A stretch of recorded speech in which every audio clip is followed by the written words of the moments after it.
ಸಂಭ್ರಮ ಮನೆ ತುಂಬ ಬಂಧು ಬಾಂಧವರೆಲ್ಲ ತುಂಬಿಕೊಂಡಾಗ ಎಂತ ಸಂಗಮ ಶುಭ ಲಗ್ನದಲ್ಲಿ ಗಂಡು ಹೆಣ್ಣು ಜೋಡಿಯಾದಾಗ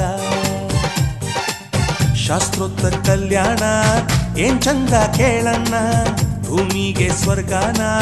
ತಂದಂತೆ ನೋಡಣ್ಣ ಮನ ಬಂದ ಹಾಗೆ ಮಾಡಲು ಮದುವೆ ವ್ಯಾಪಾರ ಅಲ್ಲಣ್ಣ